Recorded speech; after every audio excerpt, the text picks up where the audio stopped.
So it's February in San Francisco, and it is pouring rain here. Don't be surprised if you hear it landing on the roof throughout the entire video shoot. And I got to tell you, there is no better environment than a cold, gray, wet day in San Francisco to sit down, hang out, and enjoy a really depressing piece of music. Today, we're going to look at Joji, Slow Dancing in the Dark. It's a really beautiful track. Quick shout out to my friend Steven at MIDI for turning me on to it. This was an interesting one to dig into. We're going to take a look at it, and I'll try not to show you my goat legs. I'm Matt Donner. This is The Breakdown. So if you don't get the goat leg joke, obviously you haven't seen the video. Go see the video. I think it's really well acted. You get a really strong sense of emotion coming off of him as he's playing this character. And yes, he's wearing goat legs. Not sure I understand the reference there, but that's okay. We're not judging the video, we're judging the song. A couple of things in here that I found deceptively difficult, particularly the complexity and simplicity thing. This is actually kind of a simple song, but there are 2 or 3 things that happen here that are a little bit complex. Let's dig into it and take a look. Okay, so 4 quick points to Joji's Slow Dancing in the Dark that I think are worth digging into, particularly when it comes to songwriting, but kind of where songwriting and arranging come together.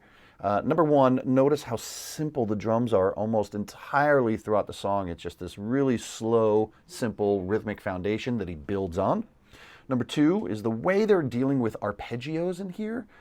It doesn't really feel like an arpeggio. It feels like it was played in, and yet it behaves like an arpeggio.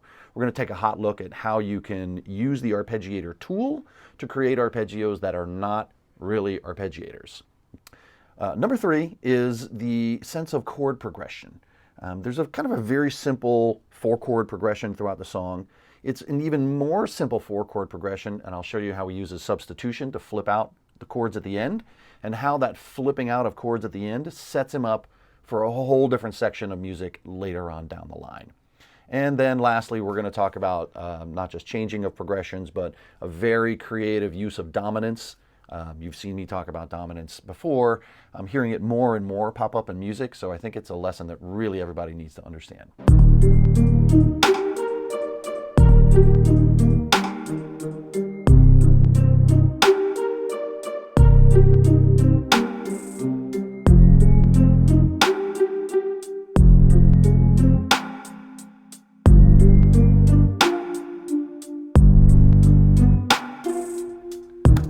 If you saw me turn sideways and make a silly face, just, again, watch the video. It'll make sense. Okay, so what is going on in this song? I have this in the key of E flat major, which is also kind of the key of C minor. We can have that debate in the comments. E flat major, but really E flat major 7 is our first chord. Now, you've seen me talk about 7ths and major 7ths and minor 7ths and all kinds of 7ths. The best part about 7ths is that they give you kind of that, particularly the major 7. And here in E flat major, there's also a G minor. So we're going to pay attention to that. There's a very classic chord progression from the 50s and 60s that is 1 major 7, 6, 2, right back to E flat. So it's a very classic progression. It's a 1, 6, 2, 5. Okay, basically kind of falling fifths, if you will. Almost falling fifths, but it starts with the 1 and then it goes 6, 2, 5, then back to 1. So it's a 6, 2, 5, 1. Now what they're doing is they're taking the last chord, that 5 chord, and not giving it to you because they don't want to. This is where the concept of chord substitutions comes in. So here we have E flat major 7 as your 1. I'm playing it as C minor 7, and then C minor 7, 9. Then the 2, which is F minor, played for me, is F minor 7. Normally, quote, you'd go to the B dominant, but what they're doing is a substitution. Instead of going to the 5, they're already at the 2. They're just going up to the G minor 7, and then G dominant, right back to the E flat major 7. It's really gorgeous. And this G minor is already there, so So that motion is pretty easy. This G major, oh, it just kind of falls and breaks your heart, doesn't it? And I think it works for the mood of the song. So again, standard progression, 1, 6, 2, 5, altering out the 5 chord, becoming a 1, 6, 2, 3. 3 chord becomes dominant, tagging the end of the phrase, adding a little tension, dimension, and then falling right back to the 1, kind of modulating out and then modulating right back in. But that's brilliant because the 5, this G minor 7 becoming G dominant 7, sets us up. Now the question is, why do we care? Because once you have a dominant, you're implying that a 5th below, there's a new 1. So in G7, the 5th below is C. And that's what happens later on in the song. Brilliant. So that's really the core of the song. There's a pre-chorus in between where we start with E flat major 7. You expect the C, and then of course the F, play much, and then the G. But in the pre-chorus, you get E flat major 7 to A flat major 7, a 1-4, 1-4, which is a nice little moment kind of building up until the big dramatic moment where you get the reveal and he does the big back arch in the video. It's right before the big moment. It's pretty cool. Okay, so I cleaned up the screen a little bit. I'm going to give you, I'm going to play along with the sections. And really the big difference between the first part of the verse, second part of the verse is just the introduction of a big synth, at the end of which there's a little pitch rise, a little noise, and then boom, we get the chorus, or we get the pre-chorus. And that's where I'll show you where it goes from the 1, or from the 4 chord progression to the 2 chord progression to the 1-4. So here we go.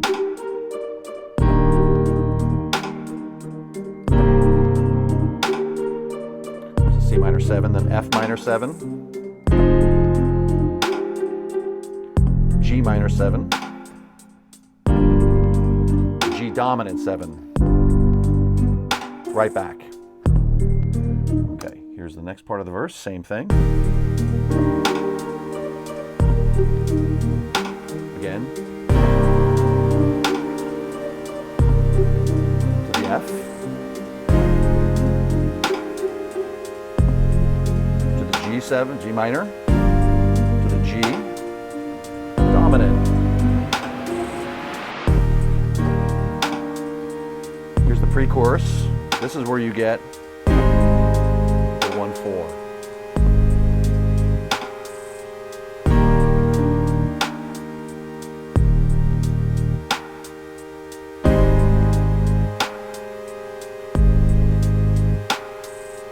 Okay.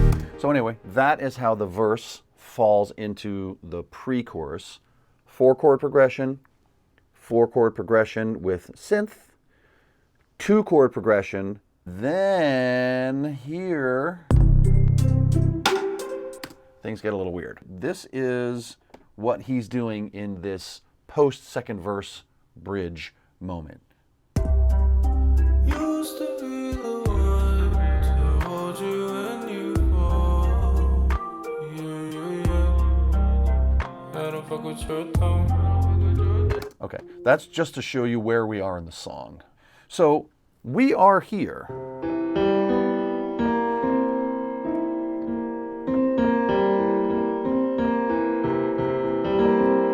Which is nothing more than a C dominant 7. Now earlier we saw G minor 7 becoming G7 and then falling back down to the E flat. Now we have E flat, C minor 7, F minor 7, G minor 7, G dominant 7, falling a 5th like it's supposed to into C. Falling into C dom, which then goes up to F minor. Of course, we're in F minor 7. What's he going to do? G7, or G minor 7, G7, and then right back to the beginning. So it's this beautiful loop.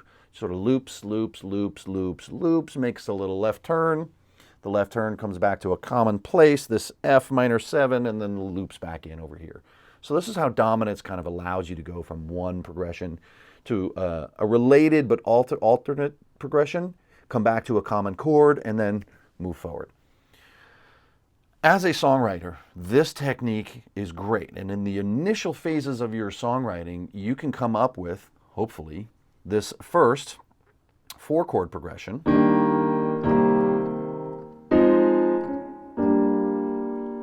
And then come up with an alternative progression.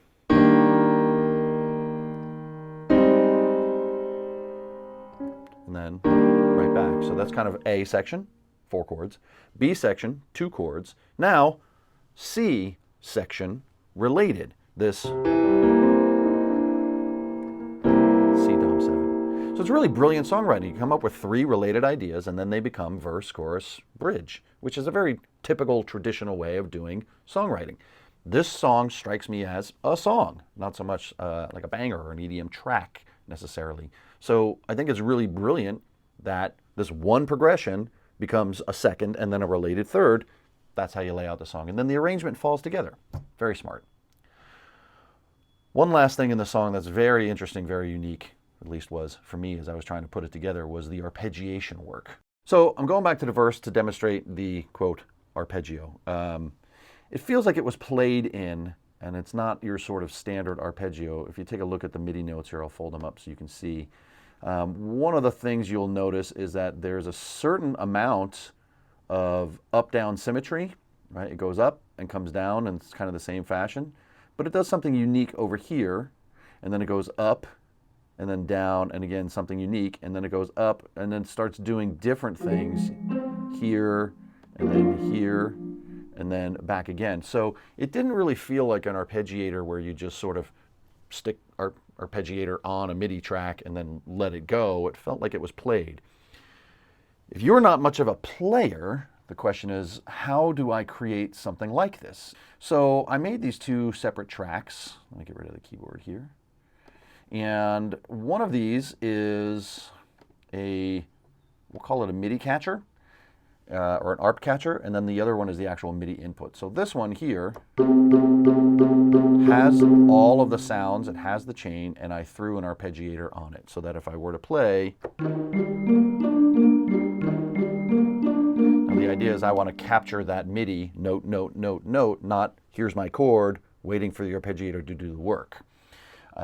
It took me a second. I actually routed this backwards, which threw me off for a bit. But the idea is one channel takes the MIDI in and has all the synth sounds on it. And then this one sends out to another one. And this one, the ARP catcher, all I basically did was take the input from the channel called MIDI input, which is, of course, this channel. So this channel gets MIDI, and then it sends its output post effects. So it captures the data after the arpeggiator. And I'm going to open them both up. I don't actually have to open this one. I can just put this in monitor in. I think it's going to work. So if I have these soloed and I just hit record, I can create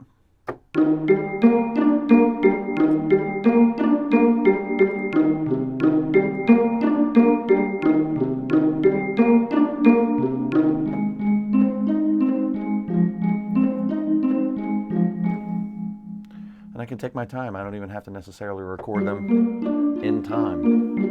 I'm just going to capture all of that MIDI. And then later, there it is. All of my notes arpeggiated. They're all kind of off a little bit, so I'm going to move them over. And now, if I like, I can take, say, this note, move it over there, and take this note, and take this note, just get rid of it if I want. And maybe I want to do something funky like this.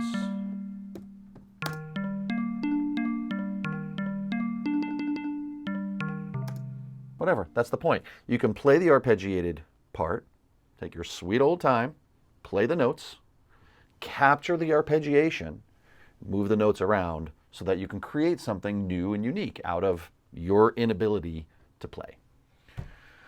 Go check out the video. It's pretty awesome. I was pretty impressed. Again, thanks to Steven at MIDI.com for suggesting the track. It's been a lot of fun. I'm going to let it play in the background. Joji, Slow Dancing in the Dark, a very sad and depressing song here on a very rainy San Francisco afternoon. Great video, 42 million views and counting. I started this a couple of days ago and it was 42,700,000. Now it's 42,900,000. So God knows how many more people are going to be watching this thing. It'll be 45 million by the time you get to this video. Who knows? Check out the track. It's pretty beautiful. Play with these concepts. A 4-chord progression, take a chord, swap it out.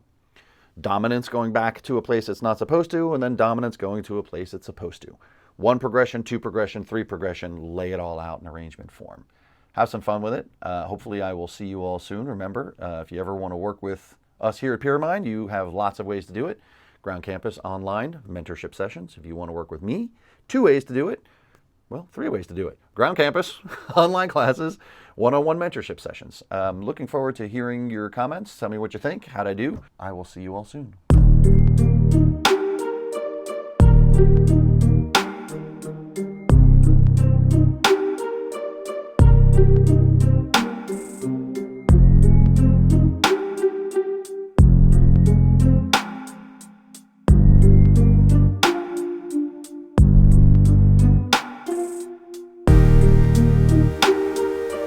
If you're an aspiring music producer and ready to evolve your sound, find out more about our San Francisco Ground Campus, online classes, and one-on-one mentorships at Pyramind.com.